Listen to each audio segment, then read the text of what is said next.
Brasil Ibero-Ameríndio. Terceira parte. Por Henrique José de Souza. Não vamos falar propriamente da descoberta do Brasil, preferimos este termo ao de descobrimento, mesmo que certo, por este dar a ideia do ato de destampar ou descobrir uma vasilha, etc. O mesmo Rui assim o pensava, porque é dever de todo bom brasileiro conhecer a história da sua pátria que, diga-se de passagem, é aprendida nas escolas primárias. Assim, preferimos falar das ligações espirituais que tem São Paulo com a nossa. O primeiro governador do Brasil, que foi Tomé de Sousa da Casa dos Sousa de Portugal, a qual, em distante linhagem pertencemos, pois que, em verdade, nossa casa ou reino não é deste mundo, sem querermos plagiar o meigo Nazareno. Na Bahia chegou ele com uma flotilha de 6 navios, como aconteceu a Badesir, sendo que 3 deles com os misteriosos nomes de Salvador, Conceição e Ajuda. Nesta igreja, em Salvador, se acha uma imagem do Senhor dos Passos, trazendo até hoje os nossos cabelos. E Salvador e Conceição, já falamos neles, em velhos estudos nossos, inclusive em Luzeiro, etc.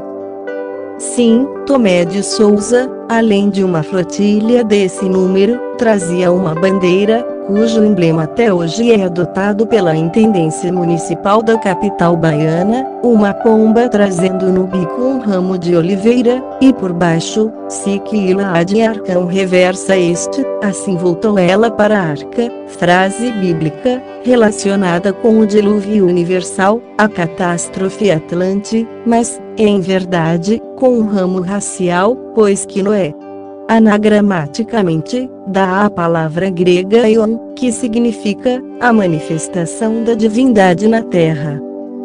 Quanto à arca, barca, etc., não é outra, senão aquela para onde o referido Manu levou seu povo, pois, como afirmam as escrituras orientais, é a ilha imperecível, que nenhum cataclisma pode destruir. De bandeira idêntica se serviu José de Anchieta para o seu batalhão de mamelucos, 1531 a 1549. E, posteriormente, foi a bandeira de São Vicente, 1549 a 1554, como prova ser este ano seu 4º centenário. Como se sabe, Manuel da Nóbrega e outros mais jesuítas, vieram na comitiva de Tomé de Sousa, tendo estado na Bahia e na mesma Itaparica, onde depois esteve o mesmo José de Anchieta, pois, quando no Brasil chegou, não se tinha ordenado. A verdade é, porém, que seu talento sobrepujava o de todos os outros. Como já tivemos ocasião de dizer em no 1617 de Luzeiro, José de Anchieta, depois de catequizar os tupinambás da ilha de Itaparica, seguiu para Niterói, onde fez o mesmo com os índios da enseada de São Lourenço e morros adjacentes. Numa de suas peças teatrais de catequese aos índios, vide o mesmo número de Luzeiro, onde se encontra uma homenagem a José de Anchieta e a José de Alencar, o primeiro como grande luminar do teatro religioso, e o segundo, do teatro popular, instruiu 4 índios para representarem o papel de São Sebastião, São Lourenço, São Miguel e Lúcifer. Somente os membros mais adiantados de nosso colégio iniciático conhecem o que semelhante espetáculo, ao ar livre, representava. Diremos, por alto, o enredo: São Sebastião não era mais do que a cidade do Rio de Janeiro ou Sebastianópolis. São Lourenço, tanto de Niterói, como posteriormente o de sul de Minas. Finalmente, São Miguel, exprobrando Lúcifer pelos seus maus feitos, uma alegoria da expulsão do trono e outras coisas mais que ainda é cedo apontar. Tomé de Souza foi o verdadeiro fundador de Conceição de Itanhaém. O primeiro nome, Conceição, já ele o trazia num dos seus 6 navios. Para ali se dirigiu depois o mesmo José de Anchieta, cujos objetos e outras coisas mais que lhe pertenceram se acham no museu da pequena igreja que lhe é dedicada, em Itanhaém, em cuja praça principal foi colocada sua estátua. Vídeo Luzeiro, número 2021, página 93. Certa vez, muitos ignoram esta passagem, José de Anchieta foi em socorro de Manuel da Nóbrega, pois um grupo de índios em São Vicente queria trucidá-lo. Os índios amavam e respeitavam a José de Anchieta. Como se sabe, Itaparica foi o berço da civilização brasileira. Foi ali que Diogo Álvares Corrêa, o Caramuru, se encontrou com a índia Catarina Paraguaçu, que foi batizada pela rainha de Portugal. A lenda do tiro na pomba para atemorizar os índios, que logo exclamaram admirados, Tupan-Caramuru, é falsa.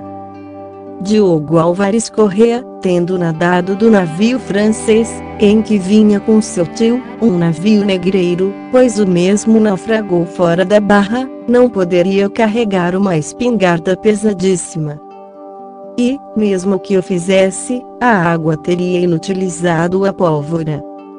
Mais uma contradição palmar de nossa própria história.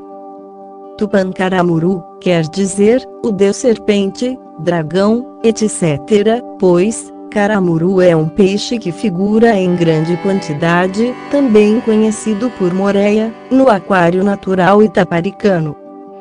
O nome Anchieta provém do termo anchor, que significa âncora. O grande jesuíta não podia deixar, pois, de ancorar em São Paulo, onde estava sua grande missão, depois de catequizar os índios da Bahia e os daquela bendita ilha chamada Itaparica, anteparas de pedras. O mesmo jesuíta ensinou aos índios de Conceição de Itanhaém a fazerem um pequeno viveiro para conter os peixes, tornando mais fácil a pescar. Desse modo José de Anchieta fazia, em miniatura, uma pequena ilha ou aquário tal como Itaparica, pois ele tanto amara, e em cujas areias escrevia sempre o nome de Maria, do mesmo modo que em Conceição de Itanhaém, sabe ele a razão de tal coisa. Sim, Maria, o mar, as águas, aquele mesmo aquário divino.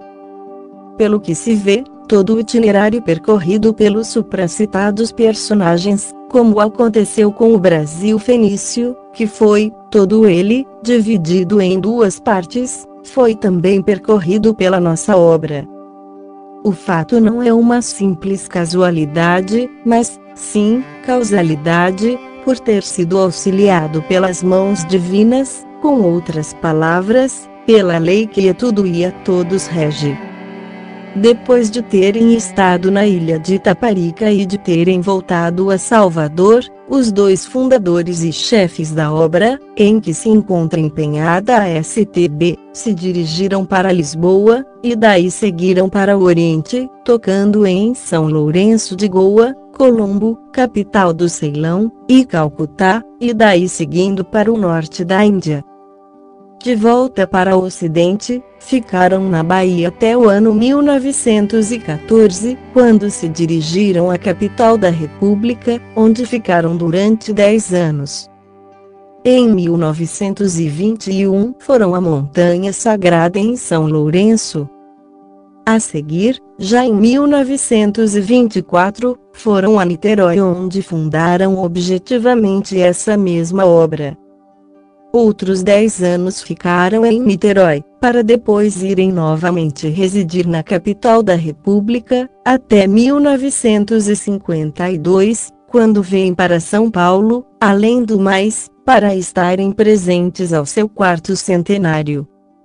Eis o grande mistério. Resta dizer, assim como Anchieta, luminar do teatro religioso, esteve estreitamente ligado ao teatro, assim também a obra começou no Teatro São João, em Salvador, vídeo Luzeiro número 1314, do mesmo modo que em Niterói, através de bailados, cânticos, orações em línguas sagradas, etc. Sim, res non verba, para não dizer, dura lex, sed lex. Por Henrique José de Souza.